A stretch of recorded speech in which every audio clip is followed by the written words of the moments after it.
Why should an honest answer be a mistake? How can a modern day manager not have a mobile phone? Why should he? It is Thursday's football show. Nathan with you this evening, and John Giles is on the line. Good evening, John. Evening, Nathan. We might start with Leeds because the pressure is really ramping up on Jesse Marsch after that defeat against Fulham last weekend. In fact, I think a lot of people felt that maybe he might be gone as Leeds manager at this stage. 3-2 defeat against Fulham at home at Elland Road. It means they've just 2 points from their last 8 games. Jesse Marsch was speaking earlier on today. He said, "I'm angry. Sick of playing matches where we are better and walking away with nothing. Tired of not capitalising when we were on top. Tired of conceding cheaply. Tired of not getting results." Yeah. What do you make of that? There's a lot there, Nathan. There sure is. But I think that's the way he talks. You know, I mean, the fact he's the manager, he's the coach. He's looking after the team. So you can't just say when you're in that position, this is what we're not doing. You know, we're conceding goals and we're not making goals, and we all know that. What's he going to do about it? That's what the team want to know. The players want to know. The fans want to know. So it's big trouble. Although he has said publicly that he gets on very well with the owners, and you know, he's not worried about being sacked. Well, you know, we've heard all that before. So they've got to pick up. There's no doubt. I mean, last week was very, very poor against Fulham. Fulham played well, but they're certainly in big trouble. The crowd are on to him. The crowd are having a go at him, Nathan, which is always a bad sign, as we know. So they've got to pick up and pick up very, very, very quickly. The team that he's putting out doesn't bear a huge amount of resemblance to the brilliant team that Marcelo Bielsa had a couple of years ago. Part of that is through injury, part of that is through players leaving the club. The fact that they sold Calvin Phillips and Rafinha during the summer, arguably their 2 best players, is that the root cause of all of this? That if you sell your best players, you're going to have to suffer the consequences? Well, it doesn't help, Nathan. You know, I mean, I think they sold those players for, I think it was 100 grand, or was it 60? I say 100 grand between them, and then they bought players in, say, for 25 grand or 30 grand. Well, you know, that's great business. Great business if you can do it, but it doesn't. In other words, if you sell players for 100 grand, you want to be a genius of a scout to get players in as good for 30 grand or 40 grand, whatever they paid.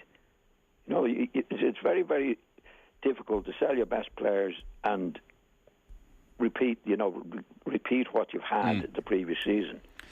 But he started well, and the players that he brought in are, you know, a couple of them are quite good, Nathan, but I don't think they're as good as the players that they sold. So they're in a very, very difficult position. I mean, the last 5-6 matches they've performed very badly. The home crowd are giving them the slow hand clap or shouting at him, whatever they're doing. So he's got a lot to do.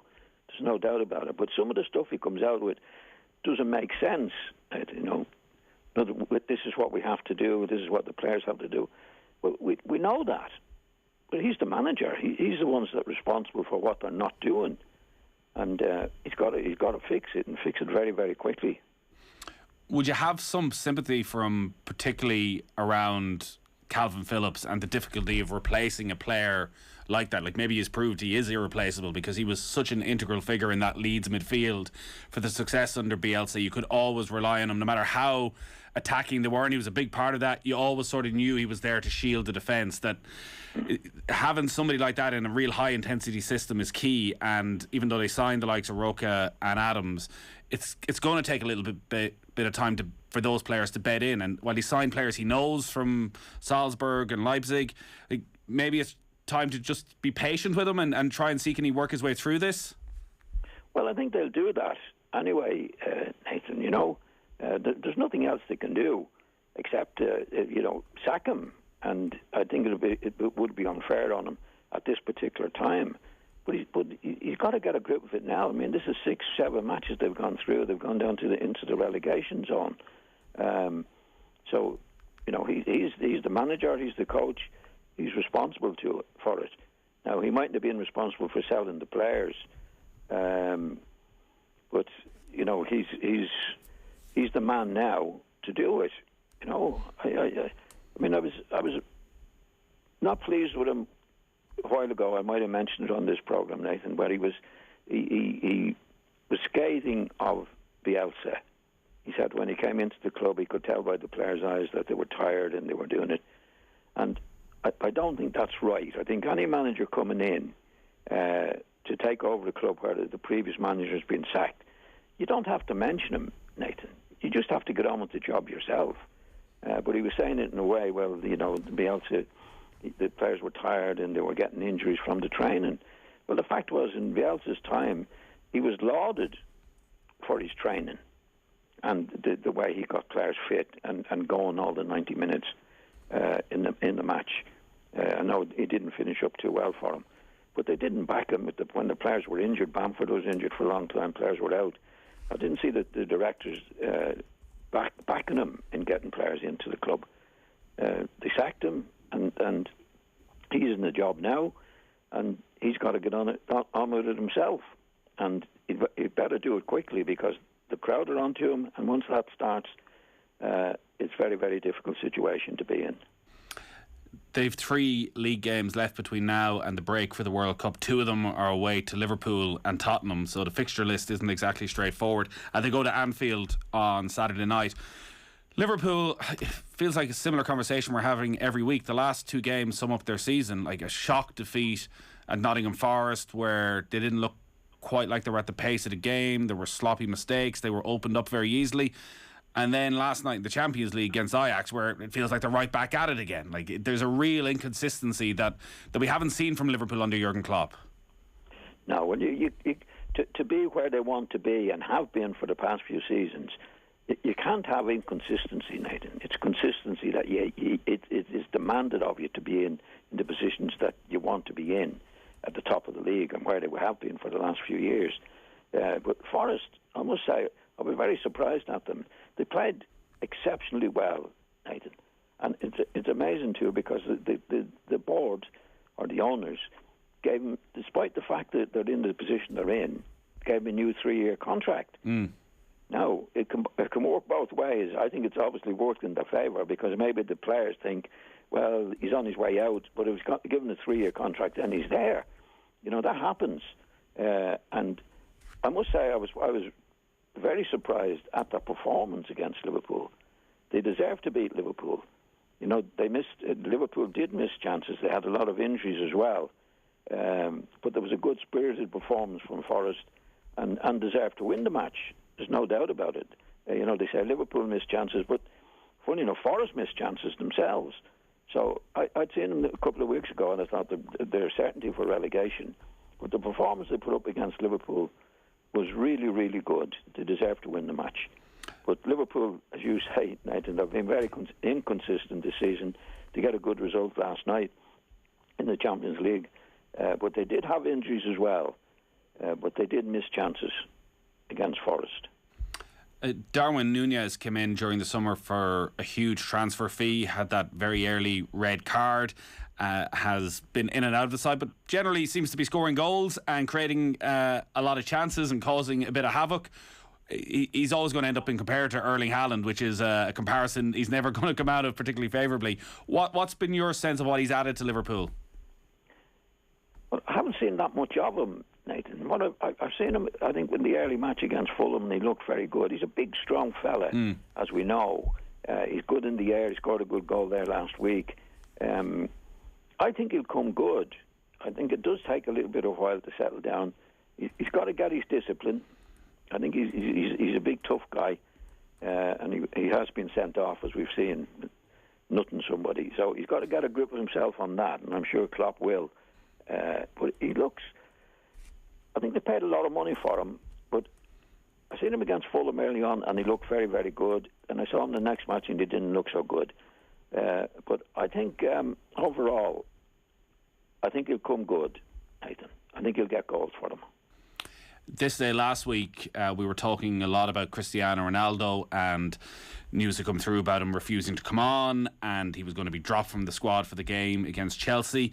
He's back in the squad. Erik ten Hag is getting a lot of praise for how he's dealt with this, that he was strict with Cristiano Ronaldo. He took decisive action, and now he's finding a way and a path for him to come back into the squad. Have you been impressed with how ten Hag has handled this? No. I think he's handled very, very badly, Nathan. Why? I mean, this is the second time that he's done that. He didn't go on. No, and that's a very, very serious position to be in. Well, last week, I mean, he wanted him to go on against Spurs, didn't go on, cleared off out of the dressing room. It's very hard to have a team and get team spirit with that going on, Nathan. So now he's saying, oh, it's okay. We had a chat with him. He's back in the squad again. I don't see that. I can't see that. You'd have to get... You're talking about morale and team spirit. You don't get it like that. You know, he's back in again now. He said, yeah, everything is forgiven. But you can't... I don't think you can forgive things like that, especially when it's happened twice in a situation like Manchester United. You know, you want team spirit. You don't get team spirit, in my opinion, you don't get team spirit that way. You have to clamp down on it and say, right, you've got to get out of here. Now he's back in. Now the way he's talking, you know, that's okay. Everything is okay. He's back in the squad again, and away we go. But what about the players that you have playing with Ronaldo? How do you build morale, Nathan? It's players doing the things that they should be doing, looking after everything for the team.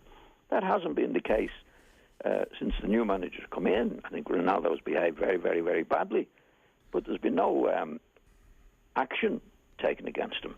Like, he's back in the squad. That's happened. It's over now. We're back in the squad again. I can't see that. Could you make an argument that Erik ten Hag understands the role of Cristiano Ronaldo in world football, one of, for some people, maybe the greatest player that has ever played the game, that with that can come complications, and you can't treat him the same as any other player, that he's up on $500,000 a week at Manchester United. He's an absolute superstar, that by leaving him out and, you know, leaving him out till January and just selling him then is something that could cause issues, not maybe within the squad, but just around the club, and that Ronaldo's such a big figure that if he's in the paper undermining Erik ten Hag, it doesn't do anybody any favours, that sort of keep him at a nice distance where he's in the squad and he picks him when he wants him and uses him when he needs him on Thursday nights in the Europa League, that actually he's in control of the situation more than Ronaldo is. No, I don't think he is, Nathan. You know, like, no matter how great a player is, and he's been a great player, I've no doubt about that, but you have to behave yourself properly. You know, great players set an example in a club in the way that they behave. And what Ronaldo has done in the past, and the thing is in football, the past is the past, Nathan. The next game is always the most important game for a footballer. Whatever you've done in the past is dead and gone. And, you know, he has been a great player, but nobody, I mean, a lot of great players, we've seen great players, Bobby Charlton, Dennis Law, Georgie Best in Manchester United over the years. And Georgie Best started to misbehave at the end when he was out like a shot. But Dennis Law and Bobby Charlton particularly, was there for a long time, never, ever caused any trouble. The great players don't do that. They get on with the job, and they play for the team, and they behave themselves. You know, Ronaldo has behaved himself over the years, and he's been one of the great players. But in the last 3, 4, 5 months, don't forget, he didn't come back for training. He came back late for training. He wanted to get away. He said he wanted to get away. He didn't want to play for Manchester United anymore. And still, he's still there, doing the things that... What he's done in the past is the past. The now is now.